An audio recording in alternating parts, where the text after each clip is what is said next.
दोस्तों, हमारे YouTube channel Ramkrishna Kheda science teacher पर आपका स्वागत है। और आज आपको हम केमिकल रिएक्शंस के बारे में बताएंगे। तो सबसे पहले हम आपको बताएंगे कि जो परिवर्तन होते हैं किसी भी पदार्थ के अंदर, वो किन कारकों के द्वारा होते हैं। तो सबसे पहले होगा हमारा भौतिक परिवर्तन। भौतिक परिवर्तन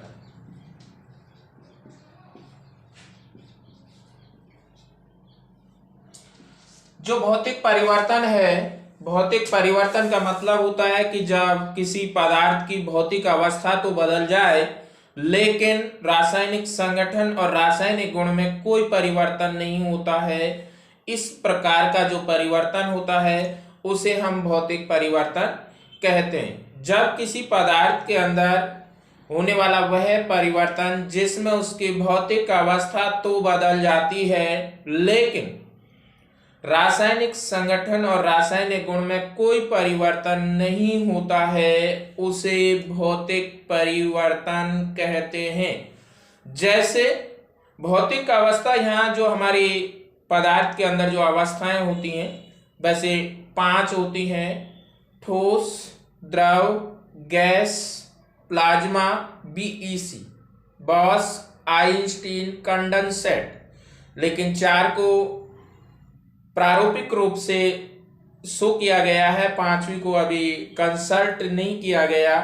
लेकिन उसकी जो मूल अवस्थाएं हैं हमारी ठोस, द्रव, गैस, उसके अलावा जो भौतिक अवस्था के अंदर जो स्टेट्स आएंगी, जैसे उसका रंग है, रूप है, आकार है, क्षेत्रफल है, दाब है, इस तरीके के जो कारक हैं, अगर उनमें भी चेंजिंग हो जाए और जबकि उसके रासायनिक संगठन और रासायनिक गुण में कोई परिवर्तन नहीं होता है, तो उसे हम भौतिक परिवर्तन कहते हैं। जैसे बर्फ का पिघलना, जैसे बर्फ का पिघलना, बहुत सिंपल सा और बहुत ही सीधा या बहुत ही समझ में आने वाला एग्जाम्पल है। बर्फ को अगर हम ऊष्मा देंगे, बर्फ का जो अणुसूत्र है, जो हम अभी बता रहे थे कि किसी पदार्थ की भौतिक अवस्था बदलती है, भौतिक अवस्था बदलती है, रासायनिक संगठन और गुण में कोई परिवर्तन नहीं होता है, उसे हम भौतिक परिवर्तन कहते हैं। तो इसके अंदर जब हम बर्फ को ऊष्मा देंगे तो ये जल में परिवर्तित हो जाता है और जल का भी अणुसूत्र H2O ही होता है। और यदि जल को हम ऊष्मा दे दें तो ये वाष्प के रूप में बदल जाएगा और वाष्प का भी अणुसूत्र H2O ही होता है। इसका अगर ताप कम कर दिया जाए तो ये पुनः जल में परिवर्तित हो जाएगी वाष्प, और अगर जल को और ठंडा कर दिया जाए तो ये ठोस में बदल जाएगी बर्फ के रूप में। तीनों की जो अवस्थाएं हैं, बर्फ आपकी ठोस अवस्था में होगी, जल आपका द्रव अवस्था में होगा, वाष्प आपकी गैस अवस्था में होगा। जबकि हम कह भी यही रहे कि किसी पदार्थ के अंदर जब उसकी भौतिक अवस्था बदल जाती है और रासायनिक संगठन और रासायनिक गुण में कोई परिवर्तन नहीं होता है, उसे हम भौतिक परिवर्तन कहते हैं। यहां से जो क्वेश्चन पूछा जा सकता है, डेफिनेशन पूछी जा सकती है फिजिकल स्टेट्स की, और इसके बाद कारक देकर के हमसे ये पूछ सकता है कि इसमें किस प्रकार का परिवर्तन है। जैसे अगर कोई कांच का है, कांच है, अगर कांच को हम तोड़ेंगे तो उसके प्रत्येक टुकड़े का अणुसूत्र वही होगा जो एक पूरे बड़े कांच का होता है। कागज को अगर हम फाड़ेंगे तो कागज का भी यही होगा, किसी धातु को अगर हम तोड़ेंगे उसका भी यही होगा। तो इस प्रकार के जो एग्जाम्पल्स हैं, परिवर्तन हैं, जिनमें केवल उसकी भौतिक अवस्था बदलती है, रासायनिक संगठन और रासायनिक गुण में कोई परिवर्तन नहीं होता है, उसे हम भौतिक परिवर्तन कहते हैं। भौतिक परिवर्तन एक उत्क्रमणीय परिवर्तन होता है। उत्क्रमणीय परिवर्तन का मतलब होता है ऐसा परिवर्तन, उत्क्रमणीय परिवर्तन, जब अगर हम कोई पदार्थ परिवर्तित कर रहे हैं और परिवर्तित पदार्थ से अगर हम पुनः मूल पदार्थ प्राप्त कर सकते हैं, तो इस प्रकार का जो परिवर्तन होगा, जो इस प्रकार का परिवर्तन होगा जिससे परिवर्तित पदार्थ से पुनः मूल पदार्थ हम प्राप्त कर सकते हैं, तो उसे हम उत्क्रमणीय परिवर्तन कहते हैं। जैसे इसमें जल है, अगर जल का हम ताप कम कर दें तो वो बर्फ में वापिस बदल जाएगी, और अगर वाष्प का अगर हम ताप कम कर दें तो ये वापिस जल के अंदर परिवर्तित हो जाता है। अर्थात इस प्रकार का परिवर्तन उत्क्रमणीय परिवर्तन, पदार्थ में होने वाला वह परिवर्तन जिसमें परिवर्तित पदार्थ से पुनः मूल पदार्थ प्राप्त किया जा सकता है, उसे हम उत्क्रमणीय परिवर्तन कहते हैं। और भौतिक परिवर्तन एक उत्क्रमणीय प्रकार का परिवर्तन होता है।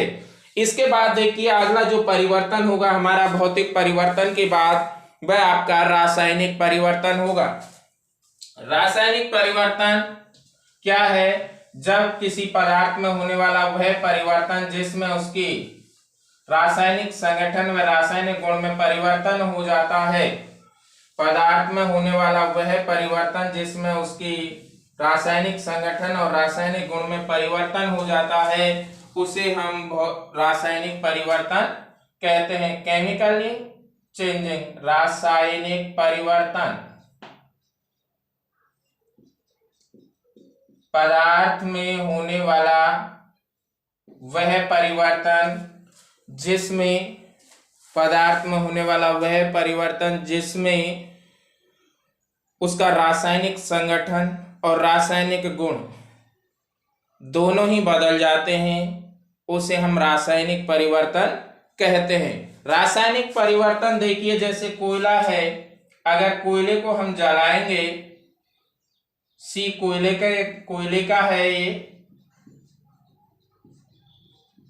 या आपकी वायुमंडल से ऑक्सीजन होगी, तो इस प्रकार से CO2 का निर्माण होगा। बहुत सिंपल सा एग्जाम्पल है, कोयले को अगर हम जलाएंगे, वायुमंडल की जो ऑक्सीजन है उससे यह अभिक्रिया करके कोयला CO2 का निर्माण करेगा। तो C अलग हुआ कोयला, ये वायुमंडल की ऑक्सीजन अलग हुई और ये अलग हुई। और हम डेफिनेशन में भी यही कह रहे हैं कि पदार्थ के अंदर होने वाला वह परिवर्तन जिसमें उसका रासायनिक संगठन और रासायनिक गुण दोनों ही बदल जाते हैं, उसे हम रासायनिक परिवर्तन कहते हैं। इस अभिक्रिया के अंदर कोयला C+O2 दोनों अलग अलग है और दोनों ही बदल के CO2 में बदल जाते हैं, अर्थात रासायनिक गुण बदल जाता है, रासायनिक परिवर्तन कहते हैं। किसी पदार्थ के अंदर होने वाला वह परिवर्तन जिसमें उसकी रासायनिक संगठन और रासायनिक गुण में परिवर्तन हो जाता है, रासायनिक परिवर्तन कहलाता है। रासायनिक परिवर्तन एक अनुत्क्रमणीय प्रकार का परिवर्तन होता है। अनुत्क्रमणीय परिवर्तन।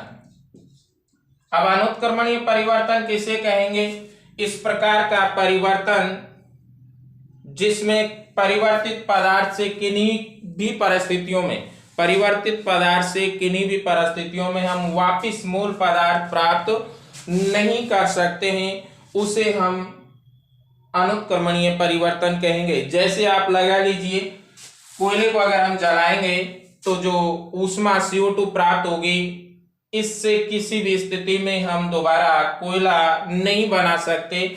या जिस प्रकार से दूध है, अगर हम दूध से दही बनाएंगे तो किन्हीं भी परिस्थितियों में हम दही से दूध नहीं बना सकते, किन्हीं भी परिस्थितियों में ये नहीं बनेगा। परिवर्तित पदार्थ से पुनः मूल पदार्थ प्राप्त नहीं किया जा सकता। इस प्रकार का जो परिवर्तन होगा उसे अनुत्क्रमणीय परिवर्तन कहेंगे। किसी भी स्थिति में परिवर्तित पदार्थ से पुनः मूल पदार्थ प्राप्त नहीं किया जा सकता है, तो उसे हम अनुत्क्रमणीय परिवर्तन कहते हैं, उसे हम अनुत्क्रमणीय परिवर्तन कहते हैं। और रासायनिक परिवर्तन एक अनुत्क्रमणीय परिवर्तन है, और यहीं से आपकी जो रासायनिक अभिक्रियाएं हैं वो प्रारंभ हो जाएंगी। अर्थात किसी भी पदार्थ के अंदर होने वाला रासायनिक परिवर्तन को ही, किसी भी पदार्थ में होने वाले रासायनिक परिवर्तन को ही रासायनिक अभिक्रिया कहते हैं।